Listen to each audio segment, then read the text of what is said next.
Menyedihkan, sosok guru honorer SD bernama Apinsa di Sumatera Selatan yang dituntut hukuman 10 bulan penjara karena mencambuk muridnya pakai rotan. Apinsa sudah mengabdi 8 tahun sebagai guru honorer SD. Kini kuasa hukum Apinsa sedang memperjuangkan agar sang guru honorer dapat keringanan.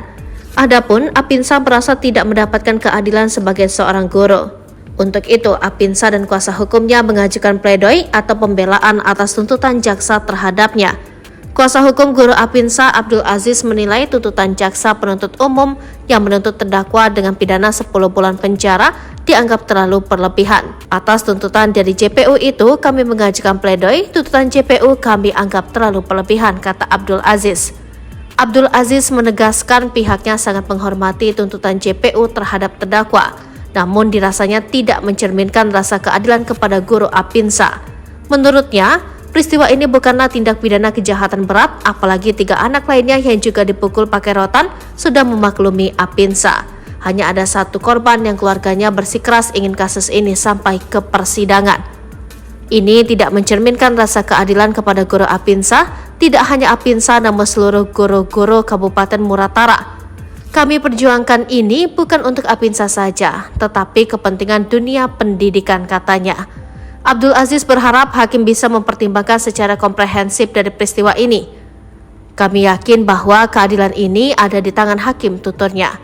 Diketahui guru Apinsa dituntut pidana 10 bulan penjara oleh jaksa penuntut umum dalam persidangan di Pengadilan Negeri Lubuk Linggau. Sidang berlangsung pada 19 Desember 2023. Diketahui Hakim Afif Januar Sasaleh didampingi Hakim Anggota Amir Rizky Apriyadi dan Tias Listiani dengan panitera pengganti Al-Kautsari Dewi Adha.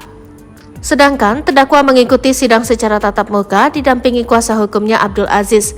Guru Apinsa terbukti memukul sejumlah murid menggunakan rotan di kelas 6 SD Negeri Karanganyar, Kecamatan Rupit, Kabupaten Muratara. Dalam tuntutannya, JPU Trian Febriansyah menyatakan bahwa terdakwa Apinsa terbukti secara sah dan bersalah melanggar pasal 80 ayat 1 Jungto pasal 76C Undang-Undang RI nomor 35 tahun 2014 tentang perubahan Undang-Undang nomor 23 tahun 2022 tentang pelindungan anak. Pertimbangan JPU, hal yang memberatkan bahwa perbuatan terdakwa menyebabkan korban inisial KY, NN, RY, dan IQ mengalami luka lecet di bagian punggung.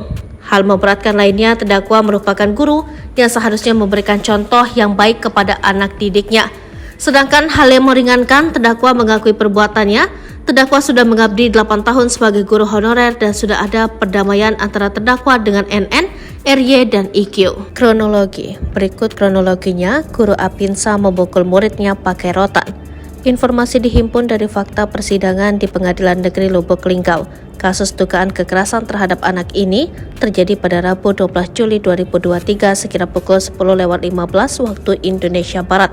Saat itu para korban sedang berada di dalam ruang kelas 6 SD Negeri Karanganyar, Kecamatan Rupit, Kabupaten Muratara. Mulanya dalam kelas itu terdengar siswa sedang ribut seperti bernyanyi-nyanyi. Lalu terdakwa guru Apinsa datang dari ruangan lain menuju ke kelas yang ribut tersebut. Terdakwa mengambil sebuah rotan dengan panjang lebih kurang 1 meter yang tergeletak di lantai di bawah papan tulis dalam kelas. Terdakwa memegang rotan itu dengan menggunakan tangan kanannya lalu mendekati siswa berinisial KY dan NN. Kemudian terdakwa mengayunkan rotan tersebut ke punggung KY 1 kali. Setelah itu terdakwa mendekati NN lalu memukulkan rotan yang terdakwa pegang ke punggung NN 1 kali. Terdakwa juga memukulkan rotan ke tangan RH dan IQ masing-masing 1 kali. Lalu terdakwa mengingatkan agar siswa-siswa dalam kelas itu tak ribut dan setelah itu terdakwa keluar dari kelas tersebut. Berdasarkan hasil visum terhadap siswa berinisial KY, korban mengalami luka lecet panjang di punggungnya diduga akibat sabetan rotan oleh Apinsa.